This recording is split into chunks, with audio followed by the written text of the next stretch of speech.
Hello, if you never seen how $10,000 look in players' forums, here you are. So these three dubs together cost $10,000. Actually, it's sharply $10,000 because it's three flagships. Lotoo Puff Gold Touch is 3.2 thousand, Cayin N8 is 3.3, and Astell&Kern's Ultima is 3.5. So if my math is right, and probably I will do recalculations with calculator, anyway, it's $10,000.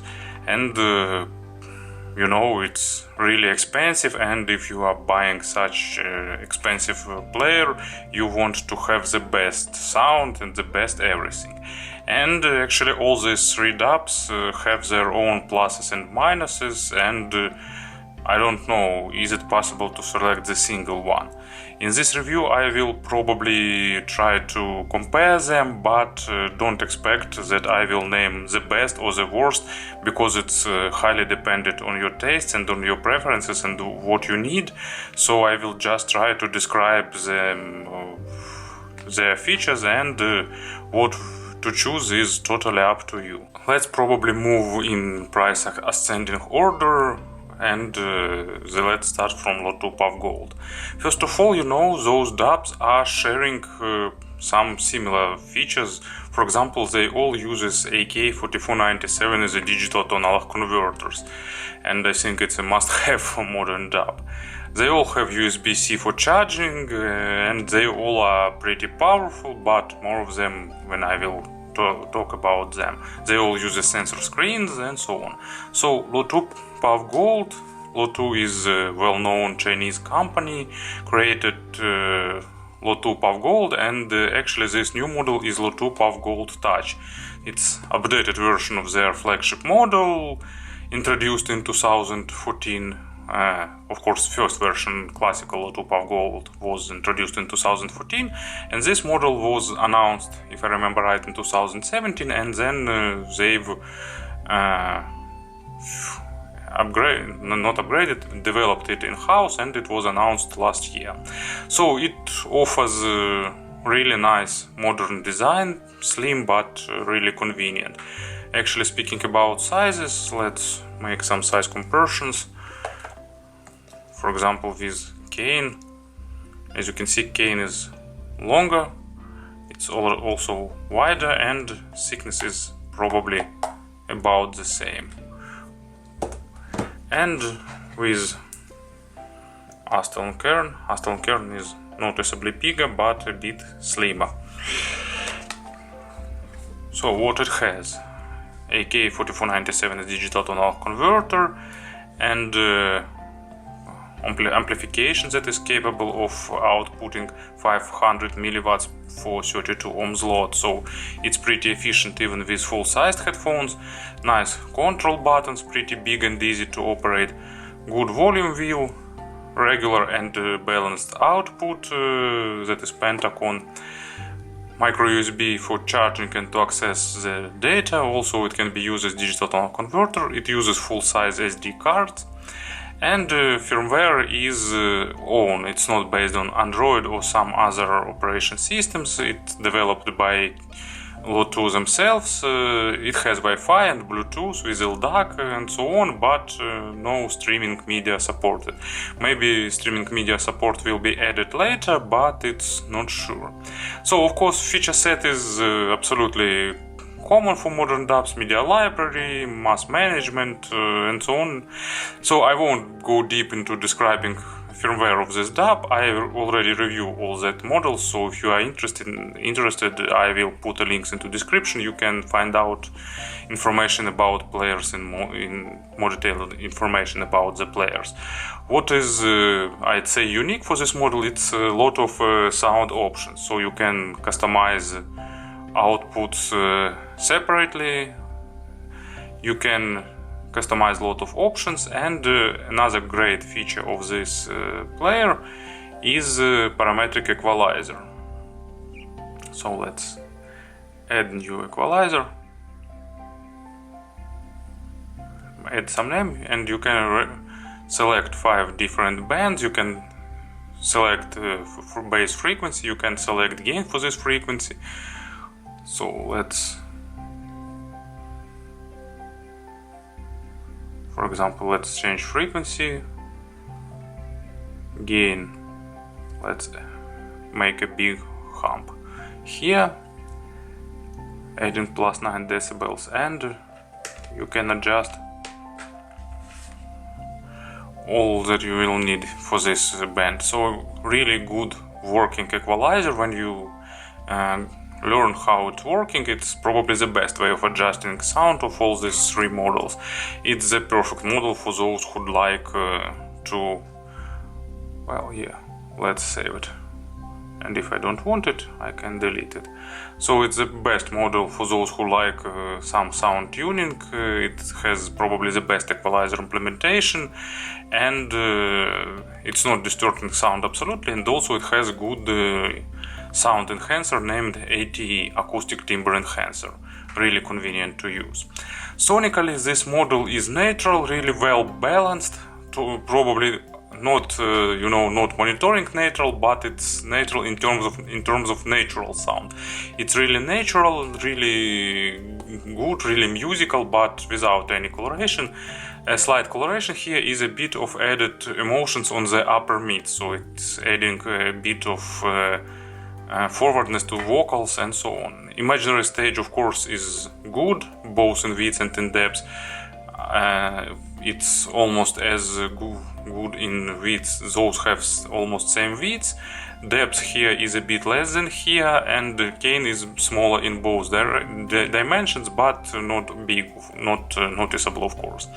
And it has a really good amplifier. It works nice with sensitive IEMs because it has good black background. It works good with full-size headphones with some exceptions, so it's a balanced model for those who like sound tuning and natural sound. Forgot to mention that work time here is about from 9 hours to 11. It depends on the load, but it's the average numbers. And next one is the Cayin N8. It's signature device made by Cayin, pretty unusual in terms of design, in terms of build.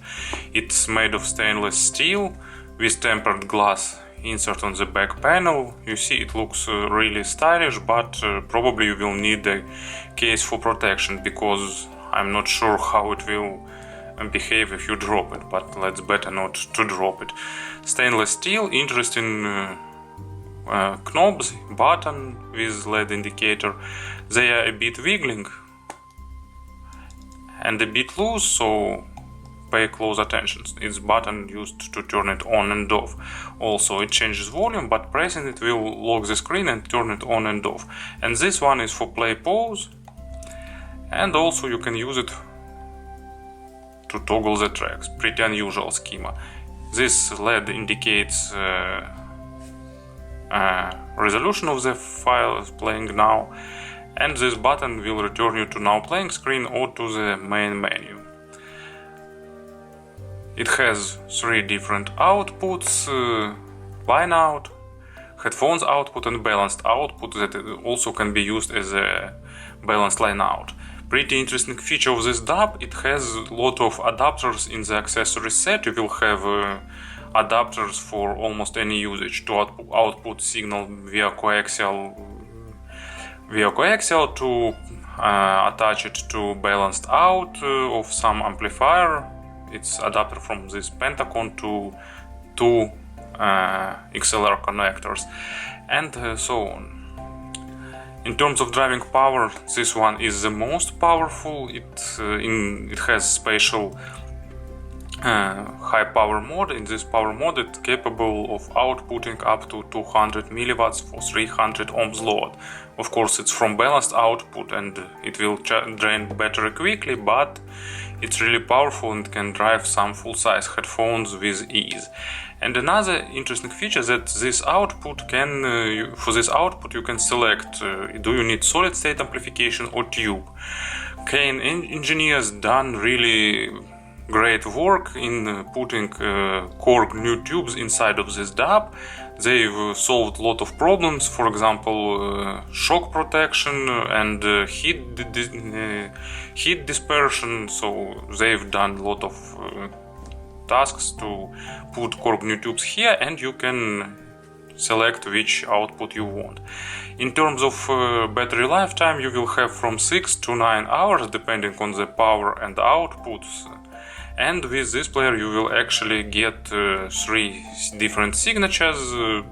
One from balanced output, it's the widest in terms of stage and a bit better in terms of 3-dimensional positioning, and 2 outputs from this out. If you select tubes, you will have a bit softer than natural sound. It's a bit on softer and on warmer side.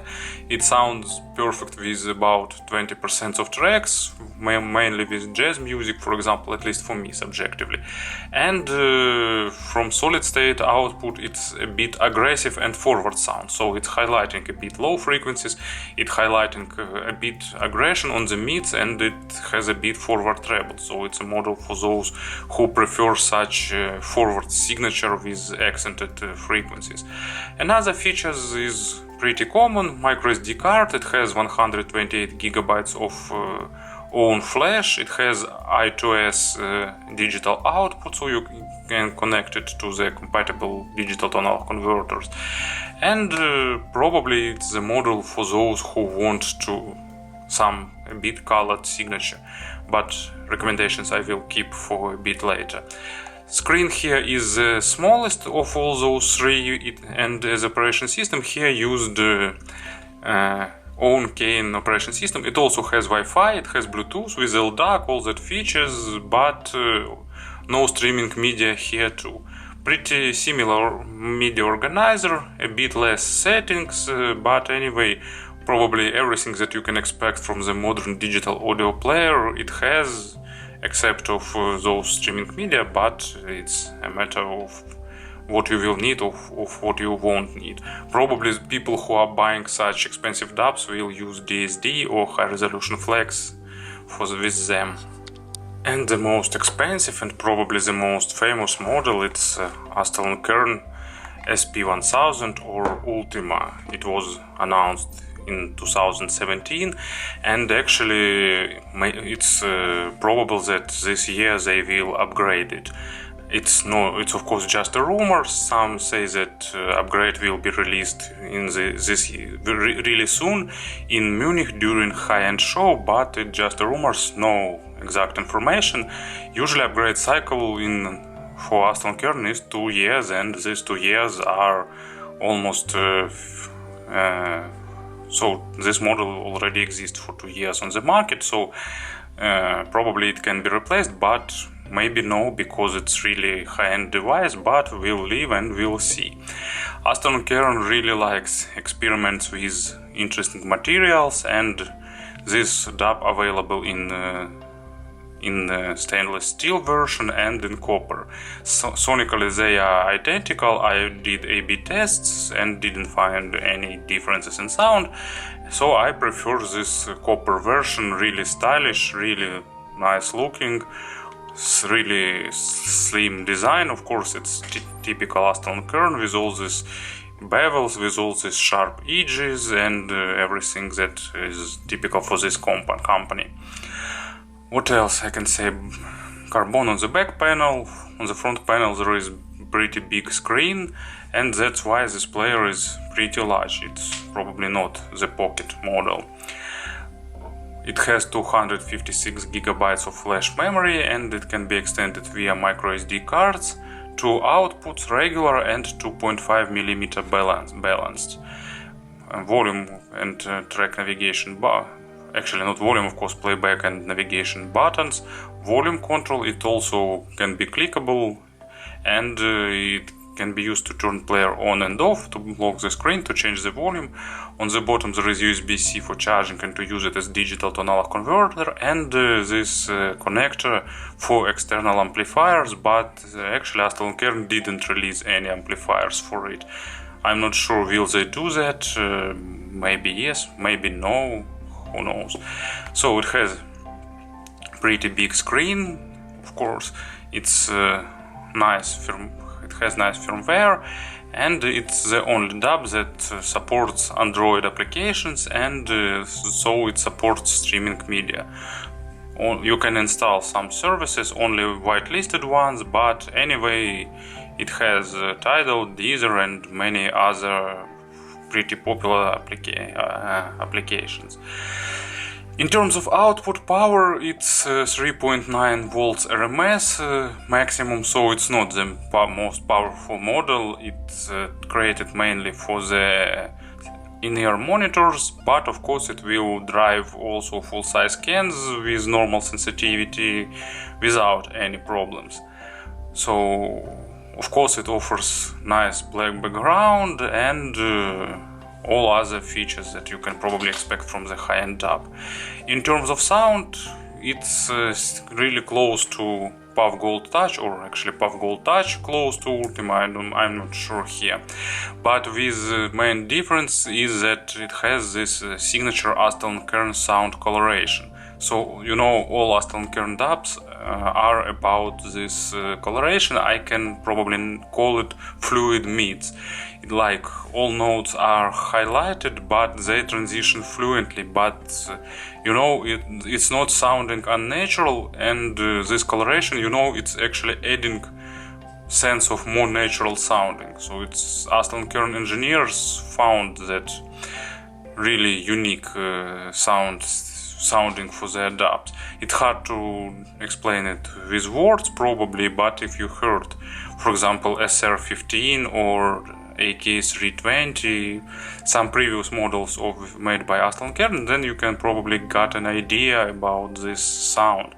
So probably it's the most, how to say it, most natural sound, but due to coloration. Of course it sounds like oxymoron, but anyway it's how it sounds.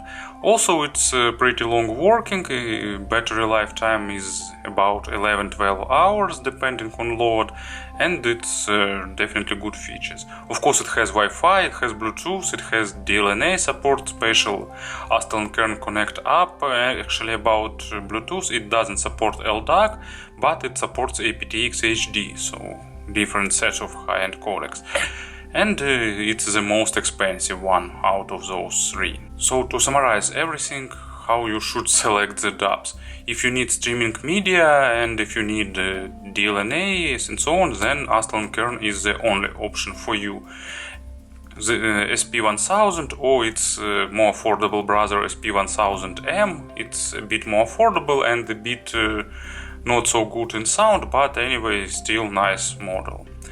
If you like, if you need a lot of driving power, or if you like colored sound, if you like the idea of tube out and the idea of selecting between two different sound outputs, then Cayin will be an option for you because it's the most powerful and offers two pretty different sound signatures.